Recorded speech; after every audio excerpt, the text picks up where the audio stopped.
Guys તો good morning, જય સ્વામિનારાયણ। તો આજે આપણે ઉઠી ગયા છીએ વહેલા, એટલે કે નક્કી નહીં શું થાય। તો પહેલા તો આપણે તળી નાખશું થોડાક મરચા, અને પછી તમને આગળ બતાડું આજે શેનું સબ્જી બનાવવાનું છે તે। તો તમે બ્લોગમાં બના રહેજો, પકડી નથી રાખવું કંઈ। તો આપણે મરચાને ફ્રાય કરી રહ્યા છીએ, અને તો સમજો આમાં છે ને થોડાક ઓલા કેવા કરવાના, ક્રિસ્પી કરી દેવાના થોડાક, તમને જેમ અનુસાર હોય ને સ્વાદ અનુસાર। એમાંની જે સ્કિન બ્રાઉન થઈ જાય ને એ પ્રમાણે કરી દેવાનું, બરાબર। હું કહું એમ તમે કરતા રહેજો, એટલે તમારે મરચાં તળાઈ જાય। મરચાં તળાઈ જાય પછી આ રીતે ભરાઈ જાય, આ રીતે તળાઈ જાય ને ભરાઈ જાય, બરાબર।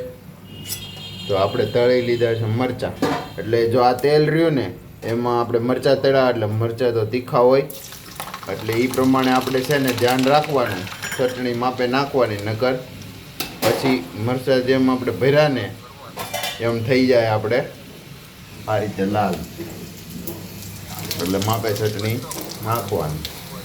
તો પછી નાખશું આપણે ઓ માય ગોડ, તો એ આપણે નાખી દઈશું ભીંડો, શું કહેવાય, કટિંગ કરેલો, અને પછી આપણે થોડી વાર એને છે ને મિક્સિંગ કરી લેશું, અને સ્વાદ અનુસાર મીઠું, જીરું, હળદર વગેરે ડાળી નાખી દેવું। તો આને મિક્સિંગ કરી નાખીશું, ને પછી આમ જો ટિફિન બિફિન ભરી લેવું, ને આપણે પાછું રોજિંદુ કામ, જય મહાદેવ, જે કામ કરતા હોય એ રીતના, સમજાણું। આપણું ટિફિન ભરવાનું થઈ જાય તૈયાર, પછી આ બની જાય, પછી આપણે નાહી ધોઈને પછી આપણે વહી જવાનું કામે। તો તમે શું કામ કરો છો કોમેન્ટ કરી દેજો, આપણે કામ કરીશી, હું કોમેન્ટ કરી દઈશ। પછી આપણે રસોઈ બનાવતા હોય ત્યાં બહુ ન ઉભરે હોય, હમણાં જોયું ને તેલ ઉડ્યું, ખોટું આપણી માથે આવે, ન કરવાની થાય।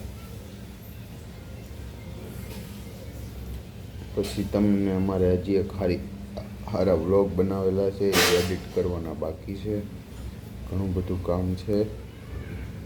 પછી આપણે તમને અપલોડ કરીને મોજ કરાવશું, જેથી કરીને તમને મજા આવે, એન્જોય કરો। ડુમ્મસ તમે બધા જીએવા કે નહીં એનો પણ વ્લોગ આપણે અપલોડ કરી દીધો છે। પછી ખાણીપીણીની જે સુરતમાં બેસ્ટ દુકાન છે એના પણ વિડીયો અમે લીધા છે, એ પણ એડિટ કરીને વિડીયો અપલોડ કરવાના બાકી છે।